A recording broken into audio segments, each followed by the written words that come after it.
Plex is under fire. Here's the question though, Luke. You were too early. When we dropped Plex as a sponsor, why didn't we warn anybody? That's true. You could have. We could have. You could have. We could have warned them. You're a jerk. Yeah, I know. Just be a big mean guy. So we did drop Plex as a sponsor a year ago, 2 years ago, something like that. I still use the product. I think your timeline dilated again. You think so? I think it's a lot longer than that. Oh, I could be wrong, but I think it's a lot longer than that. When's the last time Plex sponsored something? I don't think it was 10 years ago. No, I don't think it was that long ago. No, someone in chat said 10 years ago. I don't think it was that. Hold on. I don't know. Just do my usual thing. Linus Plex. 3 ways to start your own Plex server. Yeah, I think they sponsored this. Yeah, Plex for sponsoring this week. Learn more at Plex Pro Week. No, I'm good. Well, okay, September 2022. That's 2.5 years ago. That's 2.5 years ago. That's 2. I thought we dropped them long before then. No, yeah. So we only ever worked with them a couple of times, but basically what I told them was I'm still going to use the product. I'll still talk about the product, but I won't take a sponsorship. This is one of the ways that we can exert pressure on a brand. Is we'll basically go, look, we're not going to enter into any kind of partnership with you guys until XYZ conditions have been met. And I basically laid out like a wish list of features that was basically their list of features that were supposed to work. And I said, look, when these work, then we'll talk. Then we'd love to work with you because I do genuinely enjoy using the product. However, it looks like I dodged a bullet here because they have, since we worked with them and since we dropped them, gone from tolerated to not tolerated as of April 29th, 2025. Plex Pass subscriptions are going up in cost. This is the first time in over 10 years that pricing has increased, so they at least do get some credit for that. The current cost is $4.99 a month, $40 a year, and $120 lifetime. The new costs are $6.99 a month, $70 a year, and $250 lifetime. I mean, okay. It's not the most insane jump considering they've never done it. They're giving us warning. You've got a month to buy a lifetime license for $120 before it goes up to $250. Okay, so far I'm not mad yet. Wait, the price increase applies to new and current subscriptions. This is pretty normal. I know, but I we're hate committing that. to not or whatever, but it's pretty normal. I hate that. I understand. You've said that we will raise the price on full plane at some point. Yeah. Yeah. Would that not apply to new and current subscribers? No, it would apply only to new subscribers. Oh, so we have to do another grandfather thing? Oh, okay. Right. I remember. All right. Yeah, because that wasn't the deal. And I understand that from a contract law standpoint, every new month, every billing cycle is a new contract or whatever. But for me, it's not really a question of whether it is legally allowed. It's a question of whether it is right. And no, I don't think that's right. If you sign up for a service for $5 a month and the service doesn't materially change, at least not for the better, then you don't get to just unilaterally decide that now it's $10 a month. I don't think it infinitely makes sense. Personally. Like if you look at what $5 was worth 20 years ago, I don't know if it's fair to say like until the heat death of the universe, you cannot change the price. Well, no, but what you can do, I mean, you're going to have natural user attrition anyway. Like we have been unrealistically generous with the OGs, for instance, where we allow them where we allow them to unsubscribe and then come back and then resubscribe at their original price. That's actually unhinged, and that's not something that I think we could sustain forever. But you're going to have user attrition. You're going to be constantly adding new users, and so if you don't like the old rates, then you just make new rates, and over time, you will transition everyone there. Yeah, so Nerdle's saying like unhinged but based. Yeah, and I mean, I think your policy on that is kind of nuts. I also respect it, and I'm totally down, just to be clear. But I also think like not every service can just literally never change the prices for a very significant portion of their user base. So like that's just not going to work for everyone all the time. In summary, for Plex, honestly, what do they actually even do? It's all hosted and streamed by you, isn't it?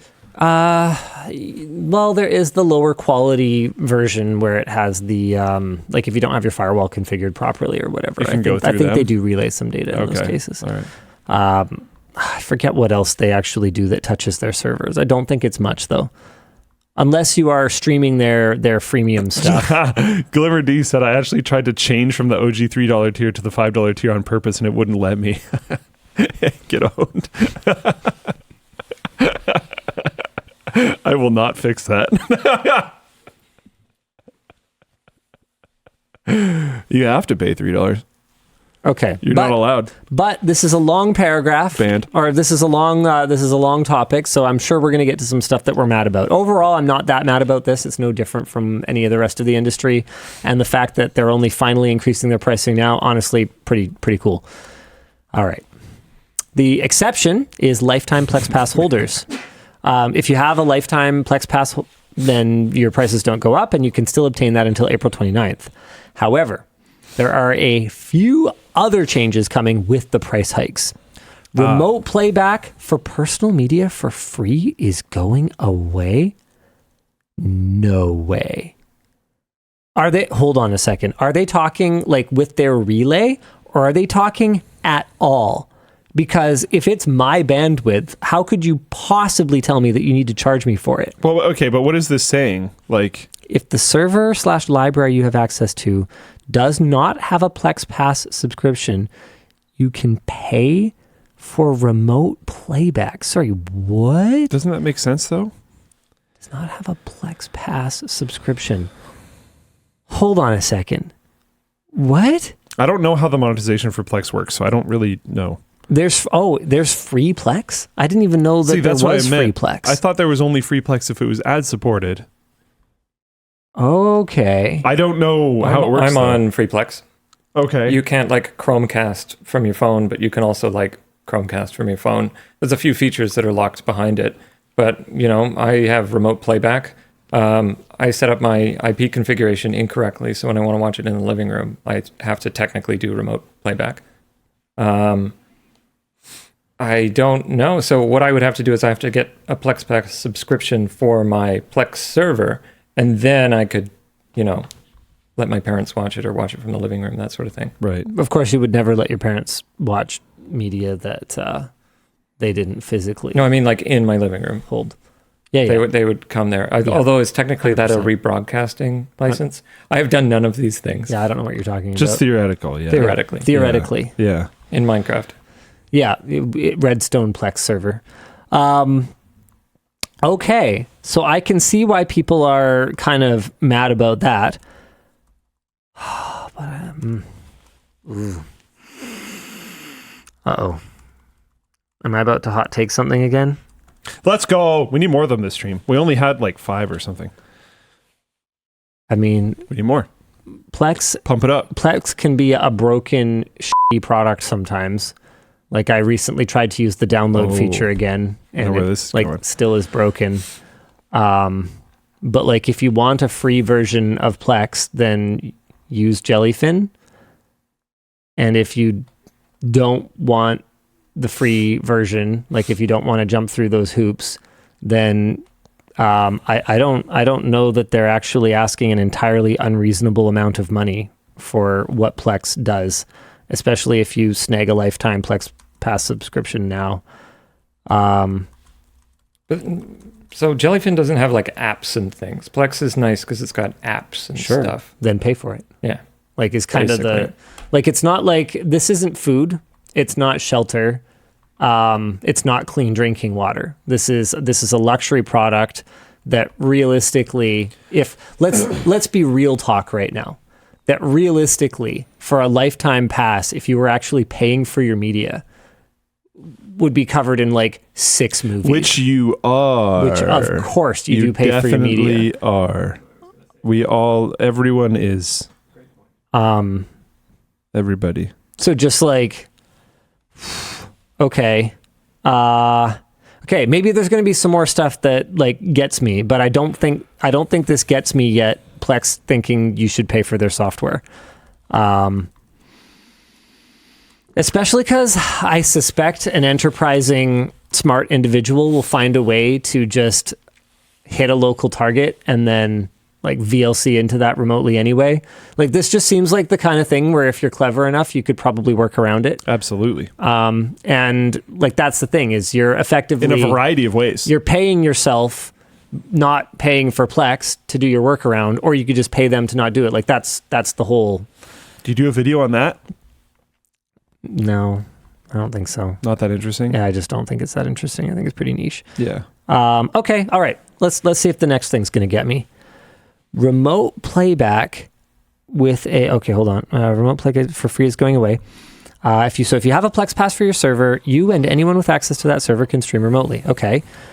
Or remote playback with a remote watch pass subscription. Whatever that is. If the server/library that you have access to does not have a Plex pass subscription, you can pay for remote playback for yourself. It is $1.99 a month or $20 annual. This seems kind of terrifying from a legal liability standpoint. Why would Plex want anyone paying them money for access to pirate media servers? Totally paid for content storage devices. No, but actually, real talk for a second here. Yeah, I know, I hear you. That seems completely crazy. And I don't use that word lightly here. Can they still play ignorance? Like, they don't know what's going through it, right? I mean... You're just unlocking a feature. I don't think it's particularly encrypted in any way. The only reason that as long wasn't... as they don't log it, I still think they could feign ignorance. I think, yeah. Plex gets metadata. Yeah, they do know. Ooh. They 100% know what's being played. Ooh. So I've been wondering, honestly, for a very long time how Plex hasn't gotten owned. It has made no sense to me for a very, very long the content. time. Yeah, but again, the whole metadata thing. You explained the metadata thing to me years ago. But if they're relaying it... Is this actually relay, though? I don't think it says relay.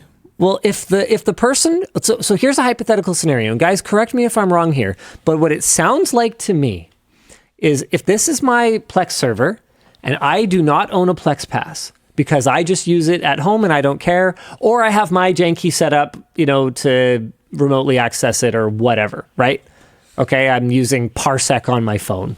Or honestly, a wild range of other services. Any number of different things. Okay, so this is my Plex server. I don't pay for Plex Pass because I don't want to give anybody any money, but I also don't want to set up Jellyfin for whatever reason. Okay.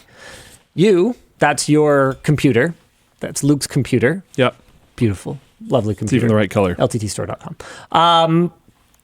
You want to access my server remotely, but I've told you that if you want me to set up, my janky solution, then you're responsible for keeping it working because f*** you, I'm not going to fix it for you every week. Sure. And you say, oh, actually, that sounds like a lot of work, but I definitely want to access your high-quality Blu-ray rips. So I'm going to buy this $2 a month remote watch. What's it called? Remote watch pass. On what planet? Okay, right. Let's say that as part of even though I can set up my janky remote watch system for myself, I, for whatever reason, can't configure port forwarding, or I don't want to. I don't want to open a port, and I'm not going to go set up Tailscale or whatever, so I effectively have my firewall up. If you access it, wouldn't that go through Plex's relay, which they know because of the metadata of the file, including the file name? Like that's in Plex's stored metadata. But they're storing it though? No, they're not storing it. They're just relaying it. Yeah. So they could have a government agency get them to start sniffing it. But if they're not storing, like this is the whole thing with VPNs, right? No logs? Sure. If they don't store it, if they're not logging it. Risen from whatever says Plex does not man in the middle of the content. Is that true? I have no idea. I know very little. Because if it's not encrypted, and there's no way that they would encrypt it if they didn't have to, because it would just add burden on both sides.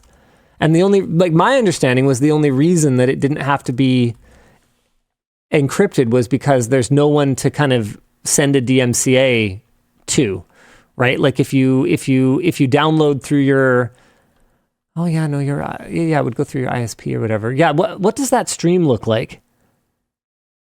It is an encrypted tunnel. Okay, so it's an encrypted tunnel. Okay, so then yeah, maybe they can play dumb then. Okay, all right. However, I know for a fact that the Plex app is capable of logging like user actions, and I know for a fact that the server is capable of logging. Can they really feign ignorance? Because I know Plex can get access to those logs.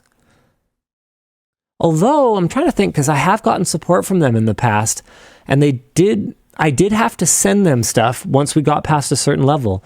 So is it possible that they are simply not logging the metadata? Yeah, I'm sure. On purpose. But are they going to have the same level of like plausible deniability when the user is effectively subscribing? It literally is called Remote Watch Pass. They literally have a subscription to watch the content that is hosted on the Plex server. Know. What if it's home videos? They don't know. Plex doesn't know.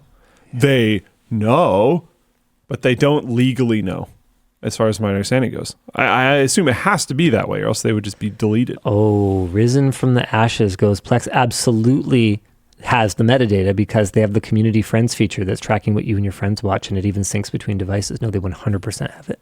They even have a Plex movie database that automatically identifies your home movies. Yeah, every once in a while I have a very... How do they still exist then? This has been... I haven't understood this for so many years. How is there a notably like sizable company in this arena that has been able to survive? Plex is also known for shutting down the YARM AD Plex library subscription services that people kind of homebrew. So this just seems like them like taking out the middleman and creating an environment where people can subscribe to... Dude, how is this a thing? I don't know. But I don't understand how it's been a thing forever, so I don't know. Okay. Plex has no way to know if you own it or not. Yeah, but in many regions, whether you own it or not is irrelevant because you don't have a license to rebroadcast it, so it doesn't matter. You own a license to use that disc in your disc player and watch it for yourself. That's all you own a license for. Or if you have one of those ultraviolet or UV or whatever that thing was, the digital thing that like I think got shut down, so people just like lost their... Anyway, that's all you own. Abort, stop talking about it. It's going to get nuked. This seems completely insane. I don't... But to me, I mean, with the friends thing, Dan's talking about stuff like this has seemed insane for so many years. It's always been insane. I don't know. I don't understand. I've never understood how they exist. They didn't host anything. But they know stuff. But they didn't host it. But it's... Napster knew stuff. I mean, and Napster got obliterated. No, hold on. No, did Napster host? I can't remember. Pirate Bay used to host, and now basically all they do is magnet links. So they don't have anything but links, right? Right. So, okay, so what's the Plex? Yeah, don't go on the Pirate Bay. So what's the Plex like analog for that? Their app, man, I'm trying to wrap my brain around how they could possibly defend this, because I know for a fact that part of their metadata includes like the actual file name, right? Like it's, and it'll have stuff like I'm trying to think of like a... But is this a service that's running on your end that's like looking up IMDb and comparing it against your file name and then making small changes, but it's not phoning back home to Plex? Because that could absolutely be a thing. This is what I assumed it was. I know the UI shows the original file name in Plex. Yeah, so it could be... Yeah, they offer a service to match the identified video with a real title. But is that just happening on your side? Oh, they also... Because it could tap into like some IMDb API or something. It also might just download occasionally, and it's just like a reference locally, as you say. If you configure it, they absolutely do video analysis of the video itself, because that's how they do their intro skip feature. But is that happening locally? Yeah, that would be happening locally. Yeah. So as long as it's not phoning home, they probably don't care. This is the point that I'm saying is on a surface level, it makes no sense. How about this? What if someone have to not log things? What if someone had on their Plex server a file that has simply never existed outside of a streaming platform? Then there'd be no plausible deniability. The fact that it has a metadata match for it at all means. But they don't have to log it. But they do, though. They know that you and your friend accessed it, because they know that you accessed that content that would have no legal way of existing there. So where do they know that again? I don't use this. So where? How do you? So like every once in a while, I will fire up something that my now deceased sister watched, and it'll be like activity from Emma, and that was synced to me via the cloud, because her account is friends with my account, and we both watched that content on my server. I wonder if they have some interesting way where they've done this, where like your information is stored on your device, and it gets like shared over, but in a way that Plex doesn't store it. Like, that's is possible. it super live? Like, is it that I don't know. Yeah, I wonder. I mean, they used to have Watch Together. I wonder if that's why Watch Together is going away. Maybe. I don't know that for sure. Even Watch Together, I can think of ways that you could dev it where it doesn't have to share anything other than raw information about like time code in the video and stuff like that. Like it wouldn't have to actually share the video. Because like a lot of Watch Together services that used to work through YouTube and stuff, they're not man in the middling YouTube. They're just syncing up your time code and stuff. Like it's there are other ways to do these things. They just have to really go out of their way to do them. But I mean, it is still stunning to me that despite all of that, Plex has been able to get away with these things. Like my opinion on that's never going to change. But I do think there are ways for them to not log any of this information. There's a way around it. It might not be the most efficient, might not be the easiest, etc., but it's possible for them to do it. People are asking, is it P2P? Yes. Generally it is. Other than when port forwarding isn't configured correctly, then it seems like they set up some kind of encrypted tunnel that would have to go through them in some way. Let's see. Hold on. There was someone else that had a good comment. Steve says, "How do they send these monthly emails showing what my friends are watching, though?" Hold on. We're not actually done yet. They are removing the mobile unlock fee. I don't know, man. Playing content on a local network on the new mobile app will be free. Okay, so that's cool. Public release coming early 2025. They're also revising their terms of service and privacy policy. Mostly legal boilerplate, miscellaneous typo, grammar fixes, and an explainer for how Plex treats universal opt-out mechanisms, but it seems like they will be selling user data, mostly focused around advertising. Updated, who does Plex share or sell personal data with, to include the Plex activity that you share based on your account visibility and activity settings, as well as sharing/sale of certain personal data to third parties. They claim multiple times that they will not be collecting or selling content data. Yeah, there's a point in their TOS here. We do not and will not collect information about content or titles in your personal media library or what you've played. Yeah, they have to not. So when those emails go out, like are those being generated by you? I have no idea. It might be coming from the Plex server, but I don't have a relay set up for that. The second point after that is personal media users. We do not, in all capitals, and will not share or sell any information about the content and titles on or your use of a personal media server. Oh, little JD97 says, all they would need to do is run a stun service to help connect users peer-to-peer. In that case, no content goes through them. It's not a tunnel. Okay.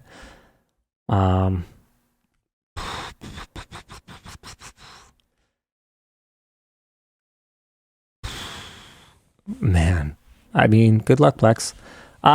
Honestly, other than the selling of user data, rug pull, super not impressed with that. I don't know if any of the other stuff seems that egregious to me in the grand scheme of things, especially now that free open source options are so much more mature than they used to be. I could see people being really angry back when the options were like Air Video and this.